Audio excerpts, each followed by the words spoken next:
Welcome to episode 8.31 of the Grumpy Brothers podcast. I am Chris Ludvigsen, joined by Ted. Say hey, Ted. Hey, Ted. Thank you to our listeners. Please subscribe and listen on Apple Podcast, Spotify, or Odyssey. Also, please follow us here on Millions.co. Ted, I love you repping the Juggernaut tonight. Yeah, sure. I don't know if they've got any great recruits coming in anytime soon. They say they do. I know the basketball. Well, I know the basketball team is supposed to have some, and I think the football team they better because what's his name? The Loxley. coach is he's 1 year out from the end of his contract, and I don't foresee an extension if they don't make a bowl game this year. So I told you I've started listening to the McShay podcast, and of course they do all college scouting and prospecting and so forth. The kid who's the quarterback, what's his name? Malik Washington. Yes, I think it's him. They've talked about him as someone who has a lot of potential and could be one of these sneaky guys that could jump up the draft board by the end of the year. Oh, okay. Well, I mean, he played as a freshman. It was kind of good and bad, and then he's got his sophomore year at Maryland. I'm a little surprised he stayed because I'm sure somebody came along and offered said, offered him more. So, but he stayed, so good for him. So that's the non-baseball part of the discussion tonight. We are all baseball. The floodgates finally opened after this Tarek Skubal saga ended. And I did find it interesting, Ted, that as soon as that ended, they all flooded out afterwards. Like they were waiting for that first domino to fall. Yeah, you don't think it was the Logan O'Hoppe or Dean Kramer trades that opened the floodgates? No? No, actually, I think Dean Kramer could be a nice pickup for the Twins. So. Before we get to the baseball, and it's all baseball trades tonight. Before we get to that, Ted, what's making you grumpy? So I got this thing in my yard. I wasn't sure if it was a mushroom or not, but it's red. Oh. And I took a picture of it, so I'll send it to you. Okay. And I think I found what it was. Okay. And it is a fungi. It is part of the fungal family. In the fungal family. And it's, depending on which one, it's in the stinkhorn genus.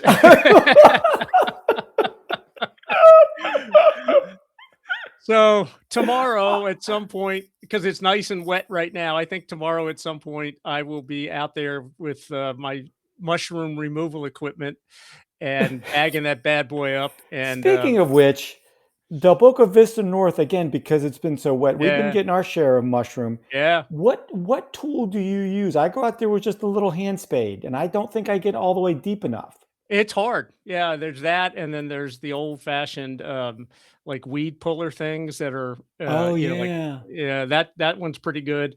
But it's weird because some of them go very deep and some are very shallow, and then some of them that are deep kind of go at an angle and you'd think you get it, but you're not sure, and then it pops up again, and you're like Clearly my granddaughter Charlotte has been listening to the podcast, Ted. Yeah, because I'm sure we had Grace, then we had Charlotte for a couple of days. Yeah. And the other day, Charlotte and I were taking a walk, and she looked over and she saw some mushroom, and she said, "Mushrooms," and she looked at me and said, "You shouldn't eat them." Yeah, so she's right. 1,000%. Clearly, she's been listening to, and she knows all about the fungal family. Yeah. I mean, it's just weird looking. It's red and kind of orange. I mean, it's just an odd looking thing. And here's my question, Ted. So my understanding is that whenever a scientist discovers something, they get to name it. Yeah. How did the name stinkhorn come into play here? Apparently, it's supposed to smell. I haven't smelled it, and then I guess the if it gets to the point where the top comes up, it looks, I guess, like a horn or something. I don't know, but I'm not allowing that part to happen. I don't think. I'm hoping that tomorrow is early enough to prevent any super growth of this thing. The stinkhorn situation. that they don't explode overnight. And I have 47 of them I'm just hoping to nail this thing down tomorrow and get this thing out of here. And it just frustrating because I haven't seen any of the white ones and it's been pretty wet. I'm sort of expecting them, Yeah. So because I've seen them in other people's yards far away from me. Now, the other thing, you guys got to get on this, man. Since you're the mushroom expert on the podcast. Yeah. Right. Yeah. Here's another question for you. Here at my yard. Yeah. We have a nice tree in the middle of the Yeah. yard, and all of the mushrooms have been surrounding the tree. Is there something about the fact Yeah, I that have they grow close to trees? I think that's where the pod lands is in the tree. I would just think it's because it's shade, because Ah, that they makes like sense. damp, dark places, so, yeah, I think That that would be my guess, See, yeah. Ted, you've clearly jumped to the top of the fungal. Yeah, yeah, between the 2 of us, I am Mr. You, Fungi. Mr. You're a Mr. Fungus. We need we, Doctor Fungi, if you will. we need new theme music for you. Oh gosh, that you're gonna find that one, ooh. So, Ted, my grump this week is at the opposite end of the spectrum, I believe, because it is Okay, non-fungal related. yeah, well, okay. So, the as I think you know, I have XM radio in my cars, Yeah, and most of the time I tune into sports talk to prep for this fine yeah, podcast in part. Also, it's just what I like listening to. But anyway, from time to time, there are some hosts on that I don't care for, or I'm just in the mood for some music. right. Okay. And more, I have, when I'm in the mood for music, more and more I am turning into the Beatles channel. Yeah, okay. Okay. My theory is one, if you're riding with anybody of our age or in Right. that basic, who doesn't know it, at least know the Beatles song? And probably most, I don't know many people that don't like the Beatles. Yeah, I mean, I don't even think there's yeah, I mean, yes, you're And right. what I also like about it is between Paul's songs and George's songs, and even so much a little bit George's songs, you get a really nice variety, Yeah, different types of music. They had some really interesting periods, when they got into the whole Hare Krishna thing and so forth. But anyway, it's just a nice. And then you go back right, to the old days of the sort of the doo wop type stuff. But anyway, it's I just really enjoy listening. And I've really come to appreciate the incredible writing of those right. gentlemen. Now, a couple of weeks ago, or this past about a weekend or two ago, I was out driving with the executive producer and running some errands. And the week beforehand, I'd gotten a little nonplussed because in about a 2 hour window, I heard about three or four of Ringo's solo material. Yeah, Now, Paul and George had great. I mean, Paul and John had great solo careers. yeah, George had a very good career also with some really yeah, amazing music. Ringo had a few hits. yeah. Um, it Don't Come Easy and Photograph, I think, are two. Now, it's interesting that George Harrison produced both of those and co-wrote those. I don't know that Ringo was quite the songwriting genius that the other three were, but anyway, while I'm not a Ringo fan, I can at least appreciate and respect Ringo's stuff because he's part of the Fab Four. Right, right. He's Okay, one of the guys. right. So this particular Saturday, I'm out driving around with the EP, and just the most horrible sounding music I've ever heard came on. And I looked down and I thought, did I somehow inadvertently change the channel?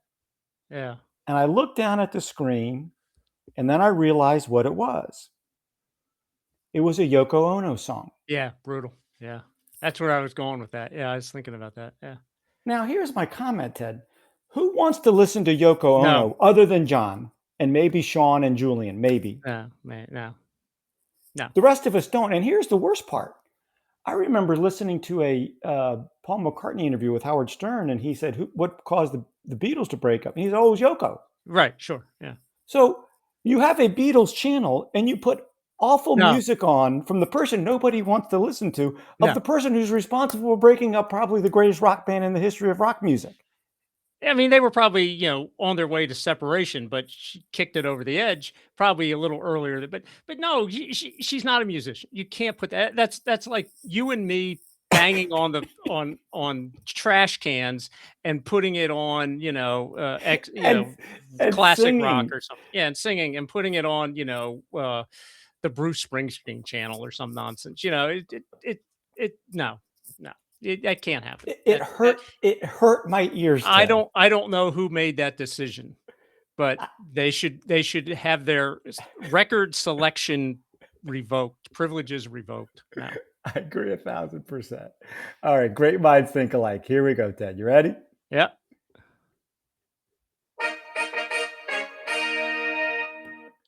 Okay. Hey, you got that one. No Yeah, that issues. one I timed out pretty well Yeah. without Yeah. letting fall into something Yeah. else. Okay, Ted, here we go. Yep. As we're compelled to do with every baseball conversation these days, we have to talk a lot of Tarek Skubal. So here's a Tarek Yeah. Skubal question. Oh, okay.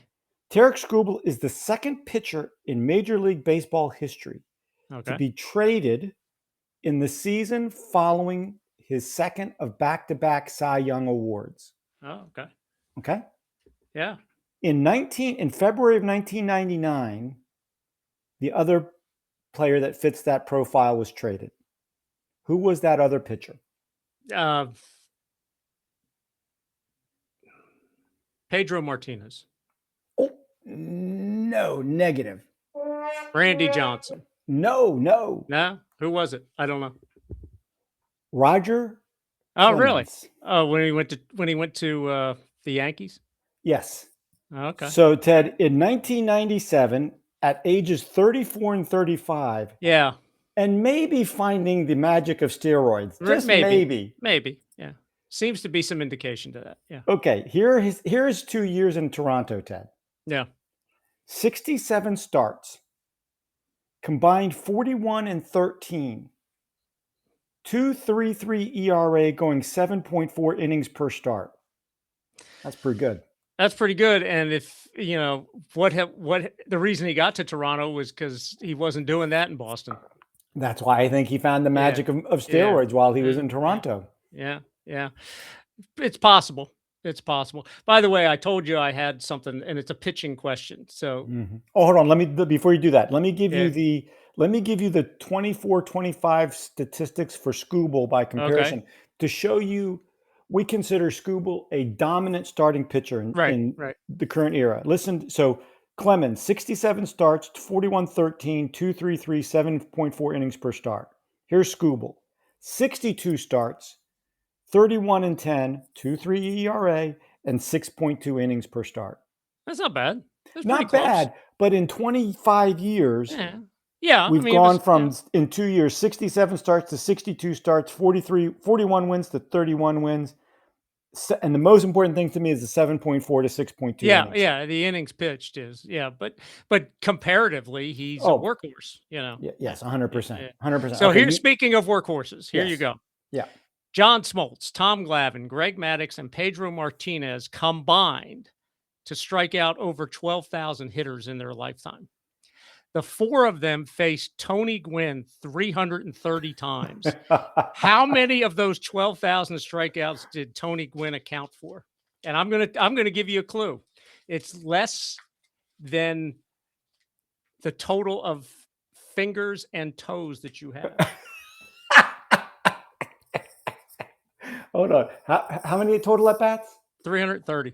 330 against four Hall of Famers. 330. Well, 10% means 33, and it's less than that. Yep. Not unless you got like webs and stuff going on. I listened to a podcast, Ted, of a guy who was talking about giants. Oh, okay. Yeah. And that a military pilot told him that he was asked to transport something from a military base, and whatever it was had 6 fingers on each hand and 6 toes on each hand. Wow. Anyway, it was from Chernobyl. Was it from Chernobyl? I will go with. And he was glowing. He was glowing. I will go with 11. 3. That's the number that was in this stat that was online. 3 out of 330 at bats against those 4 guys. So I didn't see the breakdown. It's certainly conceivable that at least it has to be conceivable that one of them never struck him out. Well, of course, of course, never. Yeah. You would think Johnson would have gotten him once. Who were the 4? No, it was Smoltz. It was the 3 guys from the Braves: Smoltz, Glavine, Maddux, and Pedro.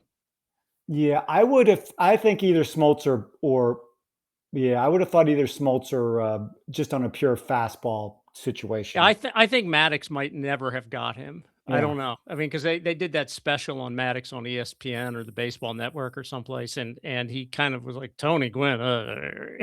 I love I think I heard them ask him once, what was the greatest pitch you ever thrown to Maddox? And he remembered it. It was a playoff game against the Marlins and Moises Alou. Right, yeah. And he started a two-seam fastball, had to be 4 or 5 inches off the plate. Yeah. And it just swerved in at the last second. And Moises Alou just stood there like, what am I supposed to do? What am I going to do? Yeah, I can't do anything about it. He just put his bat down and went back to the dugout. Yeah. Okay. Been interesting to know if they had ABS, if it actually caught the corner. Yeah. All of the Braves used to get a little edge on that corner. Yeah, they did. But they, the thing was they hit it and they hit it again and they hit, and it just kept, and the glove kept moving, and the umpires are human, and that's the way it goes. Yeah. Okay, Ted. Trades. Yeah. I'm going to go through my list of the 1, 2, 3, 4, 5, 6, about 10 trades that I thought were sort of the big ones. Okay. Now, as we kind of joked about, we do definitively have to talk about Tarek Skubal going to the Dodgers. Yeah. And then the remaining. So that one we're going to have to talk about. Now, the Phillies bring in my guy Luis Ariz from the Giants and lefty reliever Brooks Raley from the Mets, divisional rival. I find it fascinating that also the Red Sox bring in Adley Rutschman, also from a division rival. Back in the old days, you never traded. No, never would have done that. Never would have done it. No. Found that interesting. They also, the Orioles then also moved Taylor Ward out to Seattle to the Mariners. Why the Mariners are, I don't know what the Mariners are doing. I did see when that happened. I was watching the Baseball Network, and their OPS out of their right fielders or something is like 220 for the year, and Ward is better than that. So, but I don't understand teams that bought and sold. I don't get anyway. Then we have the Yankees bringing in Luis Garcia from our Nationals and Helio Ramos from the Giants. Fortunately for us, I think the Nationals get smart and do not move C.J. Abrams. I thought that was smart. Yeah. The White Sox trade for right-handed starting pitcher Luis Castillo from the Mariners. The Rays trade for right-handed pitcher Freddie Peralta from the Mets. The Padres, A.J. Preller went big again. He keeps Mason Miller, but he brings in Robbie Ray from the Giants and Casey Mize from the Tigers. Cubs also bring in two starting pitchers, right-handers, Kevin Gausman from the Blue Jays and Clay Holmes from the Mets. Mets then turn around and trade for Jose Soriano, who I like, but I don't understand why you're buying and selling at the same time. But anyway, I don't know. We're going to talk a lot about that. But then also the Guardians also get Foster Griffin from our Nationals. And then they also add Nathan Lowe and Joe Adele from the Angels. Okay. Before we do anything else, let's talk Skubal. Okay. And as Robbie said to me last night, when you talk about that, do you just play the Imperial March from the Star Wars? Star Wars thing. Yeah. That's not bad. Yeah.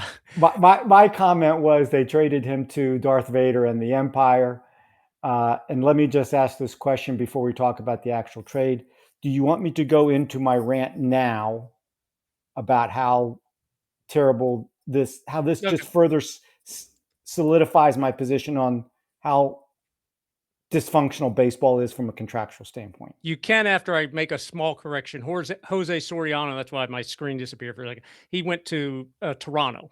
Oh, right. Not the Mets. You said the Mets. Oh, okay. He went to Toronto. Yeah. But go ahead. Go for it. Okay. So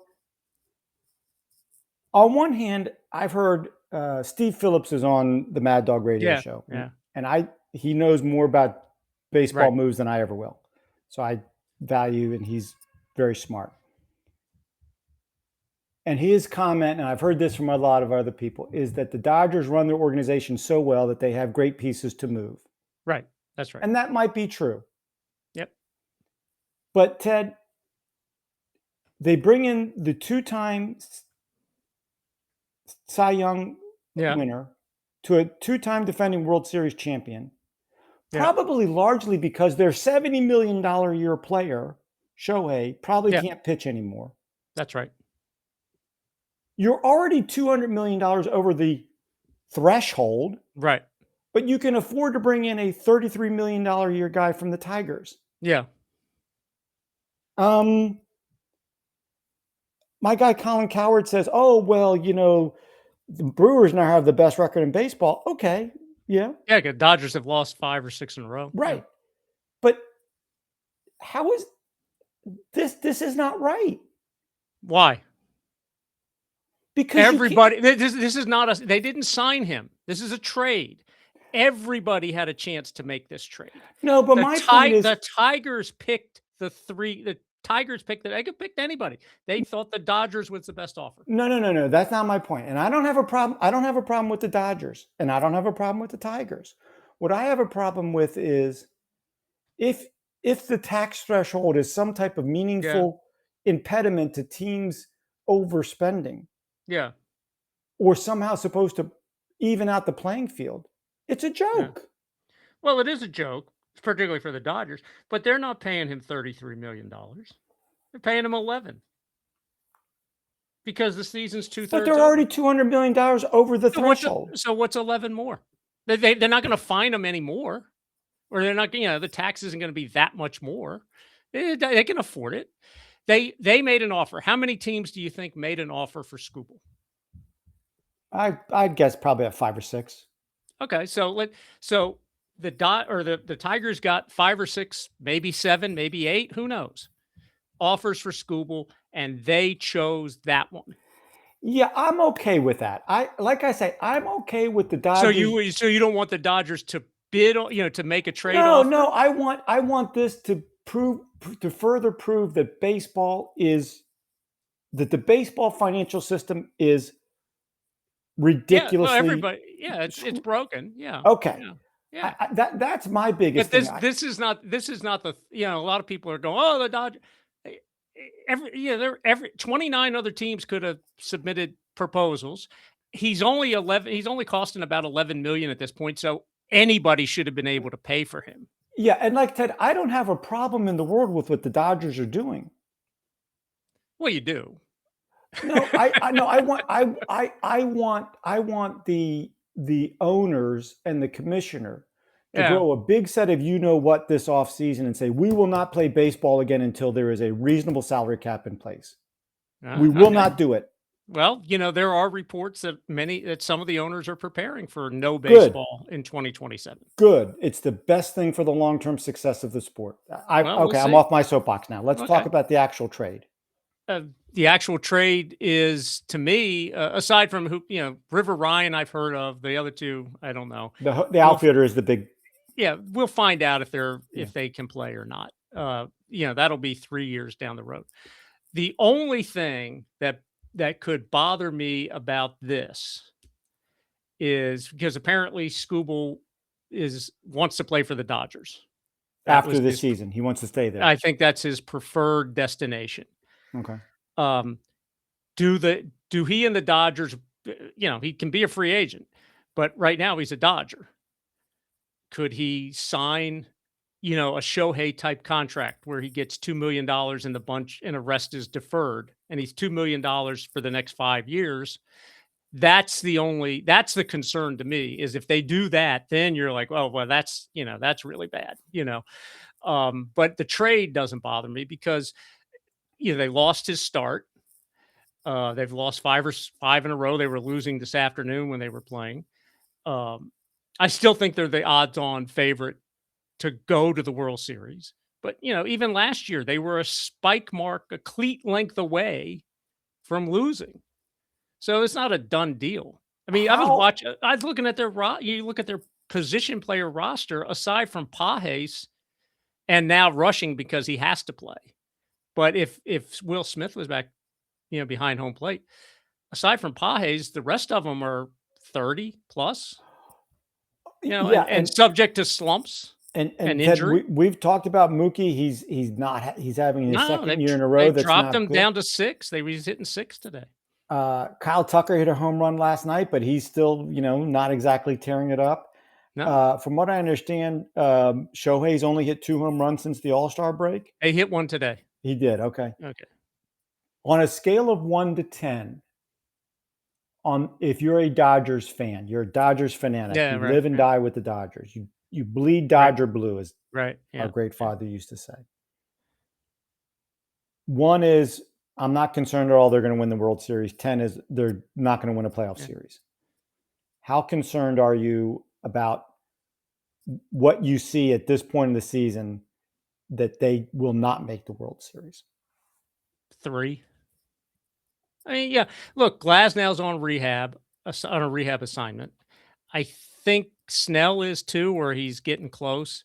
But now if they stay reasonably healthy the rest of the way, and you have Skubal, Yamamoto, this guy Wroblewski has been pretty good for him this year. I don't think they're going to depend on him. They want to depend on him in the playoffs. Sasaki has gotten a much better as of late. Did you see what they think fixed him? Yeah, the glove. Yeah, he was tipping his pitches. Yeah. And then what's his name? Glasnow and Snell, if they come back. I don't think Shohei's pitching. Yeah. If he does pitch, it's like an inning or two here or there. Let me throw another question at you that I just thought of, Ted. I was listening to Harold Reynolds talk about who should be the National League MVP. Yeah. And his comment was the people arguing against Shohei were saying Pete Crow Armstrong has been great. Yeah. He's leading the Cubs into a real contending spot. Shohei isn't going to pitch the rest of the year. Right. And Harold Reynolds basically said his pitching in the first half makes him a slam dunk MVP. I disagree. I disagree with that too. I mean, yeah, he'd probably be in the final 3. And if he hits, 12 home runs going down the stretch, that might put him over the top. But Armstrong plays Gold Glove center field. Yeah. Every day. So, I mean, that would be, I mean, Shohei doesn't have to win the MVP every year. No.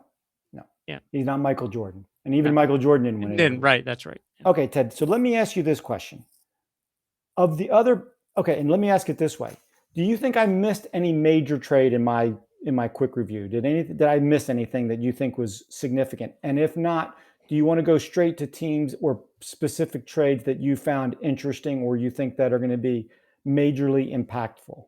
I don't know. It was a huge trade, but Tampa also picked up the catcher from the Marlins, Hicks, who hit a home run his first game, left-handed hitter. A bunch of teams were looking at him. So that must have been a pretty good pickup for them as well. And they needed to do that because their offense has been very middle of the road. Caminero is great. Yandy Diaz is very good. But other than that, there's not a lot going on in that lineup. No, right. So, yeah, I mean, I think that's that's the only one that I, kind of I would have liked to see I would have liked to see the White Sox do something a little more significant than what they did, but Okay, there's actually another team that I would put that peg on. But let me ask you this. So like I say, let's go through a couple teams here. Oh, please let me start with the Phillies. Okay, let's start with the Phillies.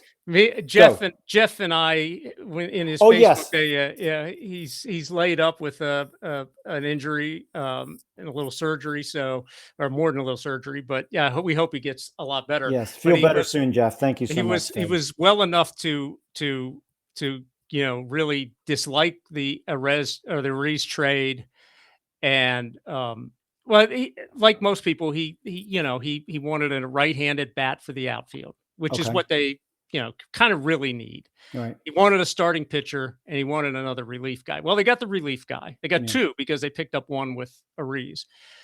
I don't know what the price tag was, and I suspect the Phillies farm system is a little thin at this point. They've made a lot of moves in the last couple of years. At some point, you start running out of resources. And Dombrowski is not, he's not afraid to trade his guys for veteran guys. And then sooner or later, you run out of players that people are interested in.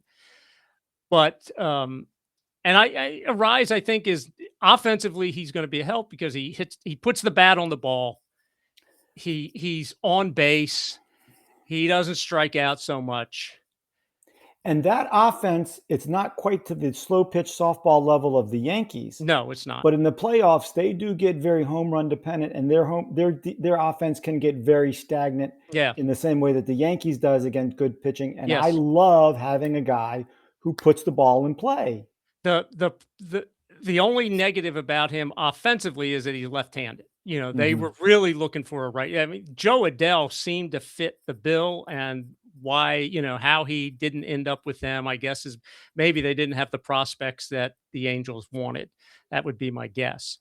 But you have to have that you have to have that settled, that stuff with the defense settled before you make that trade. You can't weaken 3 positions on a team that's not that good defensively. You can't do, and they don't run the bases particularly well either, by the way. I don't know if you saw what happened to them a couple times before where they got guys right around the All-Star game. They ran themselves out of game. Yeah, I did see that. Yeah. And that's been a problem for them for a while too. But I'm not blaming, Ariza, whatever, on that part. I don't know. But the defense, no, you can't take your Gold Glove second baseman and put him at third and take your third baseman.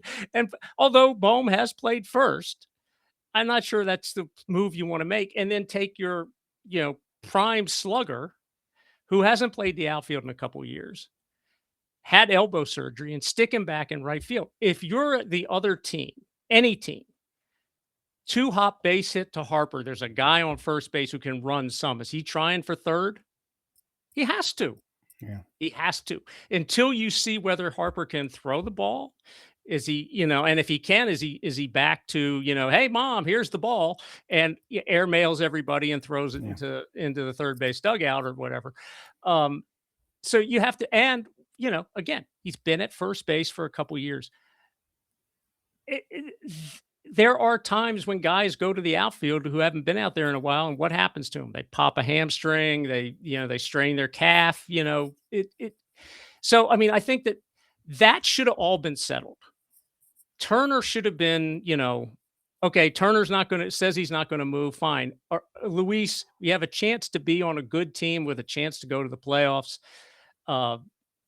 Will you play first base? And then we just have to move Harper. One move, right? And everybody else stays at home. And if he said no, then there's no trade. I would have said no, forget it. If I was running the show, Turner would be sitting down too. See, I was going to say if I was running the show, I would put Ariza at second.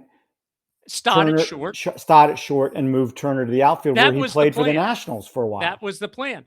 So now he's saying, I'm not doing that. Or I would have put him at third. Just say, hey, Trey, will you play third? No, I'm not going to play third. All right, well, you sit on the bench. Great. Okay, that's fantastic. We'll move Stott to second or short. We'll put Ariza at second base, everybody. And we'll end up in basically the same boat we were in. At some point you have to, when you talked about the owners, at some point ownership or the management has to say the players can't run the team, Ted, here's the line that Robbie gave me about the Phillies after that trade. Yeah. You ready? Yeah. The best first baseman on the roster now is Don Mattingly. Yeah. Well, that's true. That's true. That's probably been true even today. Yeah, defensively, that's probably true. And it's been true too. But yeah, you have to have that settled before you figure out that before you finalize that trade. You have to have had a discussion with because if Turner says, yeah, for the good of the team, I'll go play left field, but I want to be a free agent at the end of the year. Okay, great. Let's get through this year and then we'll work out a contract if you want to stay.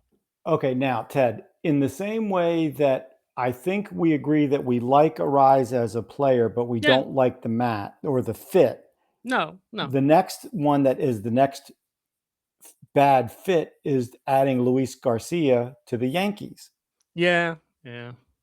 Because, right now, and let's back up a second. Well, let's understand something. Judge isn't coming back this year. I don't think. And how, he's not even he's not even playing. He's probably not even running. He's not playing this year. Okay. If you think that's the case. Yeah, I do. Okay. So if you think that's the case, clearly Yankee ownership probably thinks that's the case. I think they have to. They have to assume it. If he comes back, great. But then why do you make that move?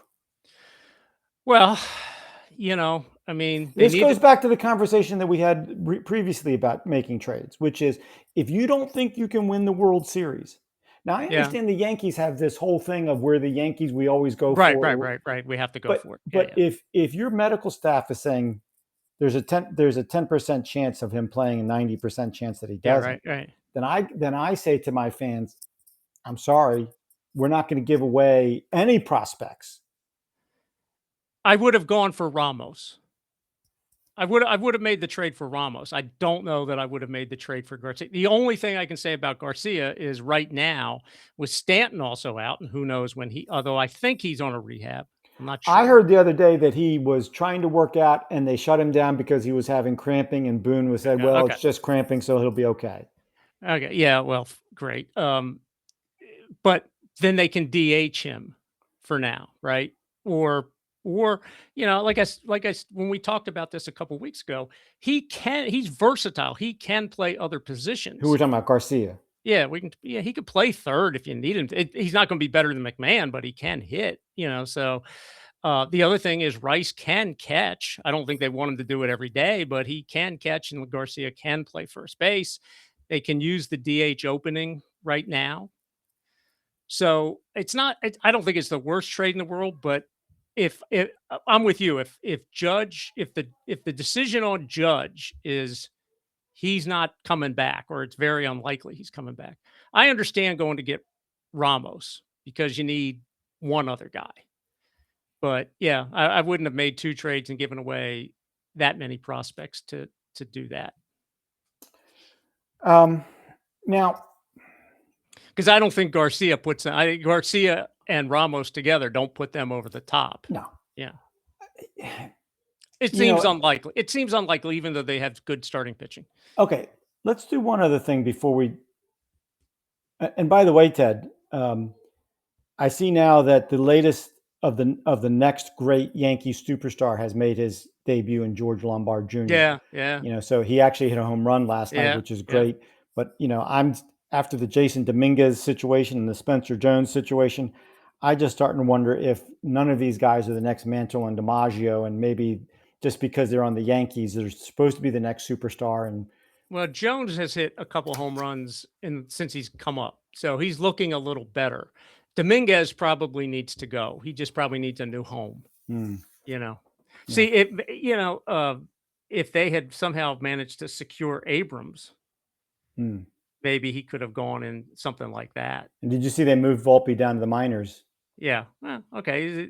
He's another guy that needs a new home. Yeah, he needs a new home. You've said that a couple times. So let me ask you.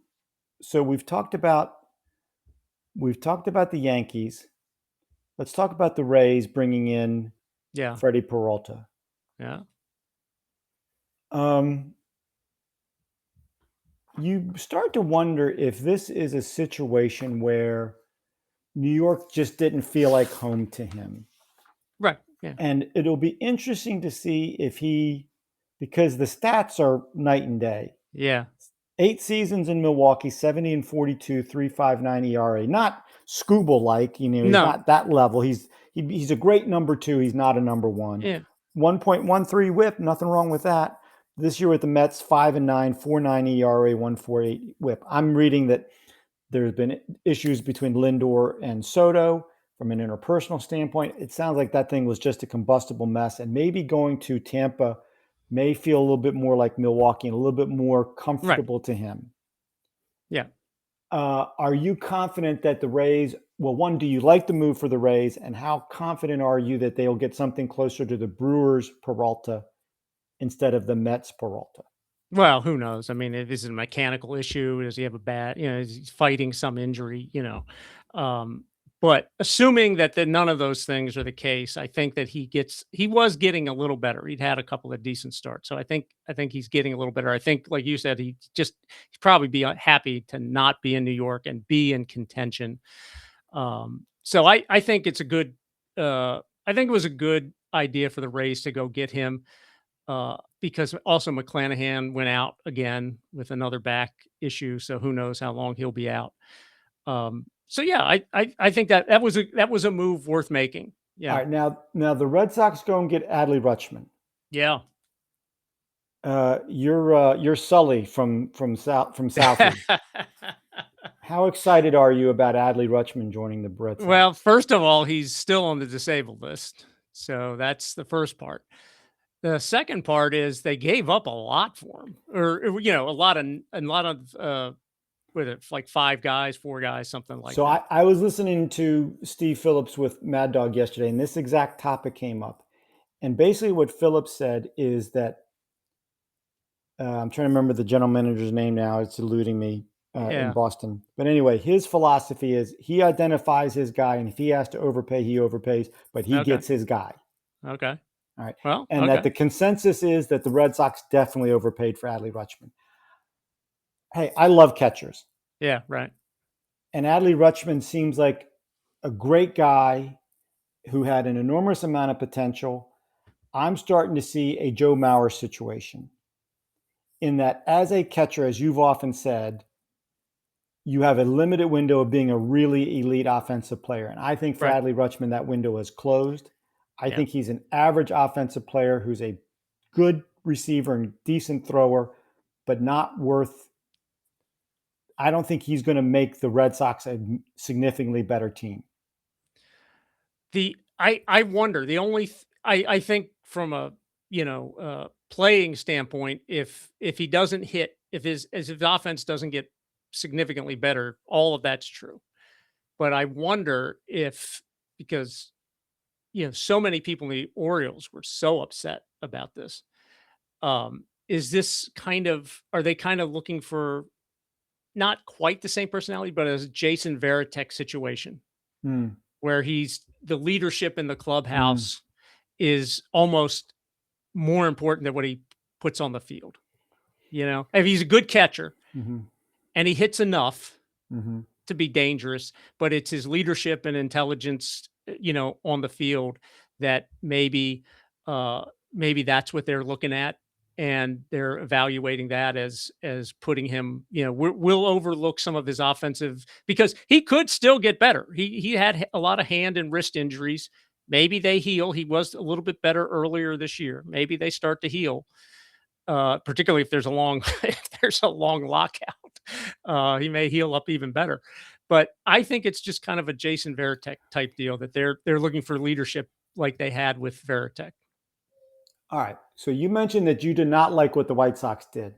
Now, well, it's not that I didn't like it. I just don't. I just thought they could do better. I thought if you were in their position, that's a team that has to have a lot of young guys, right, that are available. You would think they have a deep farm system based on how they've sort of come through the last couple of years. But is it possible that someone in the White Sox front office is taking the Chris Ludvigsen approach, which is saying, okay, settle down, simmer down, guys. We're not winning the World Series. We're not giving up away any of our top prospects to go win a playoff series.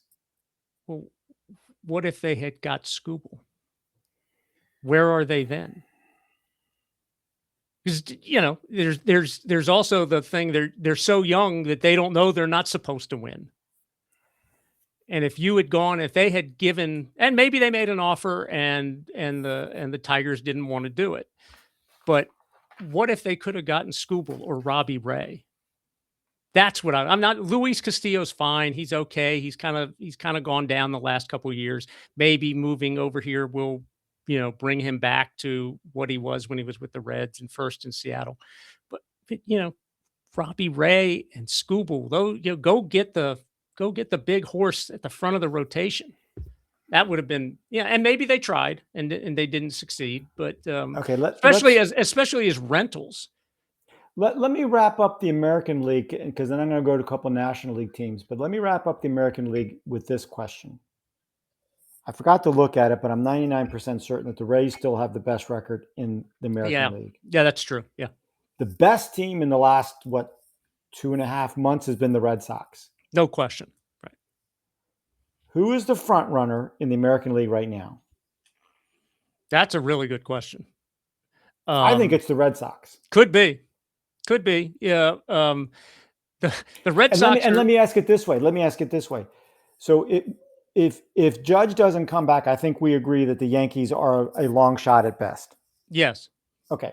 So that leaves the Rays, Red Sox, White Sox, and whoever comes out of the mangled West. Yeah. It comes down to the Rays, Red Sox, and White Sox, right? Yeah, probably. Who are you taking? And did any one of those teams make enough moves that you think vaults them to the top of the list? I think if Peralta and Hicks come through, I think Tampa is I think Tampa would be the choice I would make. And see, to me, for that exact reason, I hope Tampa did make a move on Skubal, because that you put Skubal on that team, right. That's then you got a guy at the top of the rotation that can pitch against anybody. And yeah, the crazy thing about the Red Sox is they are the complete opposite of what we used to grow up with. They can't hit any, or they don't have much power. They're not a great offensive team, but now all of a sudden they can pitch and they run and they play great defense, and when they do get on base, some of them can actually run. So I'm sure they would love Jim Rice to come back now and play DH and try and hit 30 home runs. If you told me right now, bet your last dollar on a team to come out of the American League to the World Series, I think I'd take the Red Sox. Yeah, but the only concern I would have with the Red Sox is teams that get on these incredible runs sort of midway through the season, they just kind of run out of gas at the end. Yeah. Usually, yeah. But the Nats kind of were the opposite of that in 2019. They just kept going. I just think had the White Sox gone and gotten a real number one at the top of the rotation, that would have made him a much more dangerous team. It's possible that the Tigers did not want to do the interdivision trade. He's a free agent. What I mean, what the Tigers aren't going anywhere. What do they care if the White Sox win? Okay. Let's go over to the National League, Ted, because the White Sox were the team that surprised you. Yeah. The team that surprised me that they didn't do more is the Brewers. Yeah. Because the Brewers have the most wins in Major League Baseball right now. Right. They just lost Brandon Woodruff. Yep. They have Mizorowski. Yeah. If I had been the general manager of the Brewers, I would have said to the Tigers, whoever you want. What do you want? Just write the check and I'll sign it. Yeah, right. Because you add Skubal to that team, right?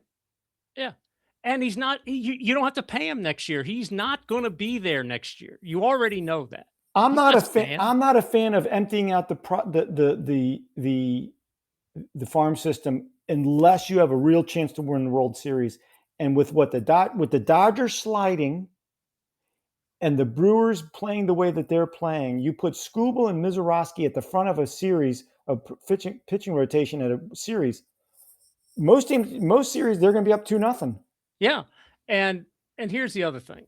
Look, the Dodgers have 69 wins, right? And everybody, the Dodgers. We've talked about it.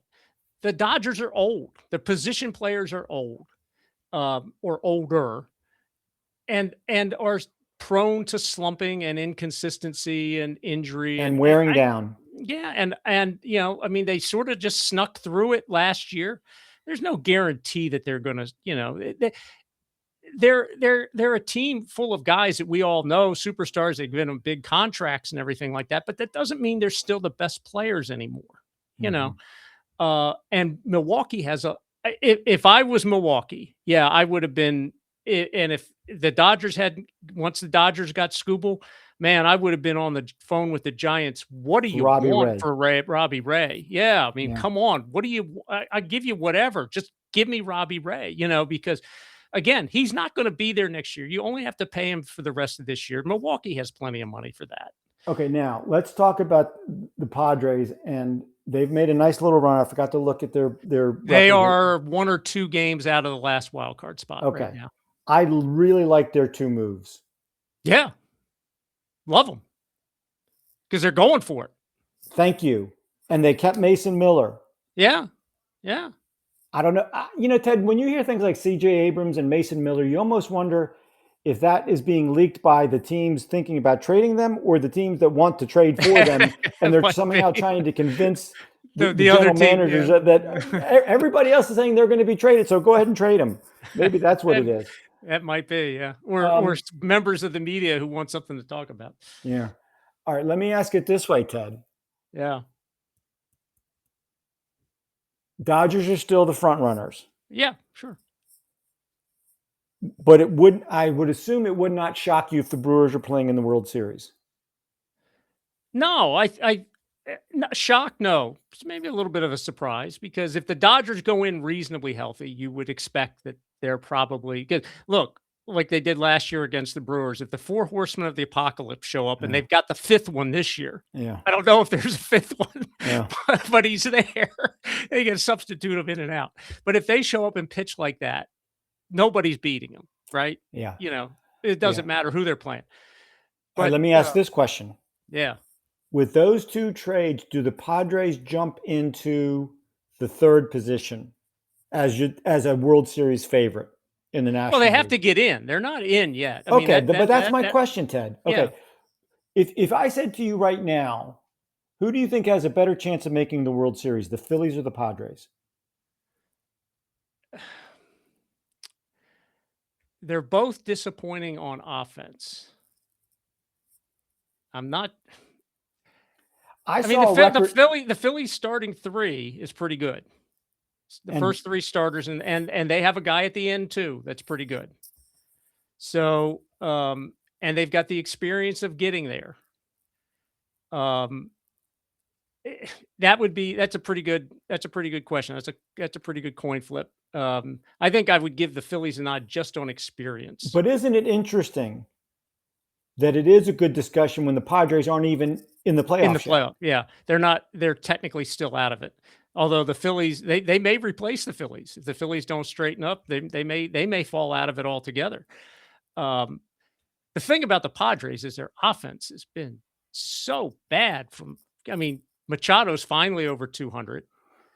Merrill's like at 240. Tatis is hitting 280. I looked up today, but he's only got 8 home runs. Yeah. I don't understand. The only guy that's hitting is Ty France. Ted, and it's fascinating going back to Tatis. Was it last year that he had the PED suspension? I think it was. Yeah.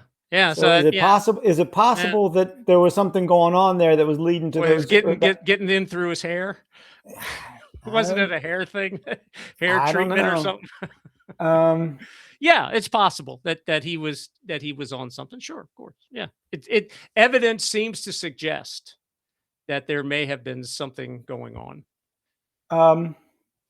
The one thing that I did not, and I'm thinking about it, Ted. The one thing that I did not write down here is the Atlanta Braves, who brought in my guy Lane Thomas. Yeah. And they brought in a pitcher also. Who did they bring in? Bailey Falter. Oh, and then they brought in Tyler Mahle also, didn't they? Right. Yes. Yeah. They're working on their bullpen. They tried. Apparently, they were in on Skubal, made an offer, didn't get so. And they also rumors. I was reading an article that they had an agreement with Texas for DeGrom, and DeGrom refused to go. How about that? He said he has a no trade, and he refused to go. So if that's true, they had chances at a couple of big boys to put in the front of their rotation, and they've gone with we're going to just be better in the middle to get to our guy at the end kind of plan. But I love Lane Thomas going to the Braves. Love it. I mean, I don't know if he's going to hit. He can hit. He can get hot, right? He hasn't done it much the last couple of years, but he can get hot. He plays all the outfield positions. He plays them all well. I can see them using him as with Yastrzemski as a platoon in left field. I can see them. They're up 7-1 in the sixth or in the seventh or eighth inning, and taking Acuna out and putting Lane Thomas in, or taking Harris out and getting him off his feet for a couple innings and putting Lane Thomas out there. I think there's a lot of things he can do. And if Falter and Mahle pitch halfway well, then they've improved. They're not good. I don't think they'll lose the division to the Phillies. I think they're 7.5 up. I think they're going to continue to win that division. 1 to 10, no chance. 10, they're making the World Series. Where do you put the Braves? 1 to 10. 1, they're not. They have no shot to make the World Series. Don't even talk about it. 10, 4. Pencil them in. 4. Yeah, I'm not sure that Spencer Strider has not bounced back. The way he was prior to just his not enough starting pitching. Yeah, that's and Acuna has the thing about the Braves is those guys play. If they're healthy, they play, and they also get dinged up, and so Yeah, and Austin Riley has to get straight. They have to, he's been in kind of a 2-year slump at this point, so they really need him to snap out of that. But they found themselves a shortstop, so that's pretty good. Yeah. All right. But I like them to win the division. I can't imagine they're going to beat out the Dodgers or the Brewers to go to the World Series. Better chance of going to the World Series, Braves or Padres? Braves, because they're almost guaranteed to be in. So yeah, I mean, okay. See, here's the thing about the Padres. Okay, so you have Ray and Mize and Michael King. So if they get in, all of a sudden they're and Mason Miller at the end with how do they pronounce the fellow's name? Was it Morjan or Morjan or something? Oh yeah, I know the guy you're talking about. The setup guy. Yeah, I like him. Yeah, left-handed guy. I can't, and he went to the All-Star game last year. Yeah. So all of a sudden, if they can just put up 4 runs on a regular basis with those 3 guys, and getting to their setup guy for the 7th, 8th inning, and then getting to Miller, that becomes a team that you don't want to play. And I just think at some point Machado's got to hit a little bit. Bogarts has got to hit a little bit. Merrill's got to hit a little bit. Yeah, I mean, it's at some point it's got to happen a little bit. Yeah, and like even a guy like Gavin Sheets, who started out the year pretty well, and he's down to about 220, and he hits home runs, but you seem to think he should hit 250 or 260, and you would think Tatis is going to run into some home runs. Ted, don't even get me started on these guys. That can't hit above 240 or 220. I don't understand. I don't understand the philosophy. I get the whole analytics that a strikeout is no different than a fly out and all of that, and that the best way to score is through the home run. I get all of that, but golly, the strikeout is look, if there's nobody on base and there's 2 outs and you're the 9th place or the 8th place hitter and you strike out, okay. But if there's 2 guys on base and there's 1 out and you can't move somebody along and hit a sacrifice fly or something like that, that's not a strikeout is not the same. Every time I see a 5'10" second baseman hitting 8th in the lineup with his pinky over the knob of the bat with 2 strikes, I'm like, what the heck is the who was that catcher? Who was that catcher that you had for the Reds that you almost lost your mind on a couple of years ago? Yes, I know the one you're talking about. I can't remember. He was a good catcher. Yeah, he was. He didn't have a, and it was it's the same thing. He's hitting $198, and he's got 3 fingers over the bottom of the knob of the bat with 2 strikes and a runner on third base. Yeah, put the ball in play. And 1 out or nobody out. Yeah, just hit a fly ball. We're all good. Put the ball in play. My gosh, I wish I could remember that guy. Yeah. All right, let's go ahead and wrap it up there for the evening, Ted. Good discussion. So, Ted, who do you think won the trade deadline? Did the Dodgers win because they got the best? Yeah, player? I guess. I think, and by the way, we didn't really talk about the Cubs with Gausman and I can't remember who. Clay Holmes. Clay Holmes. Those are nice pickups. They need some pitching. If Gausman can sort of regain his form, good in the playoffs, because they'll make the playoffs. I forget who Luke Weaver went to. He was another one. I forget who he went to. He was very effective for the Mets. Even though, or he was effective. Was it the Mets? I think he was playing for the Mets. Oh, he went to the Pirates then. Oh, that's right. By the way, I do want to mention the Pirates. At least they're trying. They didn't make big moves. But they have a guy who can close. They're trying to get to the closer when they have a lead. That's been one of their bugaboos. We knew they weren't going to go make a big move, but it's something. They're trying. They're still in it. They're trying. I give them credit. They're trying as best they can. But yeah, I think I think that you'd have to say, to get back to your question, I think you have to say the Dodgers win because they get the big fish. I I kind of like the Astros. Got Varsho. That's probably helpful to I'm not as them. much of a Varsho fan as you are, but Well, I I know mean, you like him. defensively, I Yeah. think, and they probably needed another left-handed bat. So, um, I think if Peralta pitches Mm-hmm. and Hicks, that could quietly be a very effective thing that could take Yeah. them a long way. Yeah. Yeah. And one thing also, going back to the Cubs, I've said for the last 5 years how much I like Craig Counsell as a manager. Crow Armstrong is doing his thing. Suzuki's doing his thing. Alex Bregman, you put Alex Bregman up with 2 outs and a runner on second base, I'll take my chances. Yeah. The only thing, I mean, now early in the year, the Cubs had those hot, really cold streaks. I think they've kind of settled down where they're a pretty good team now. It wouldn't shock me if they make a little run. No, me. because they have just enough pitching. Yeah. They hit the ball when they get hot. They're a very good offensive team, and they catch the button with Swanson and Crow Armstrong and the second baseman Horner. Nico Horner. Yeah. That's and Happ is a good left fielder. Bregman's a good third baseman. That's a good defensive team. So they're probably not going to beat themselves too often. Yeah. All right, let's go ahead and wrap it up there for the night. Thank you to our fans again for listening. Please continue to follow us. They need to extend the trade deadline for like 2 weeks so that you can do all of it. One show is tough. Yeah. We got a lot of good stuff in there tonight. Yeah. Okay, please follow us here on millions.co. Also, please check us out on all of our social media platforms. We have a YouTube channel. We're also on Instagram, X, and Facebook. And you can also email us at grumpybrothersports@gmail.com. And with that, we'll say good night, and we promise to do better next time.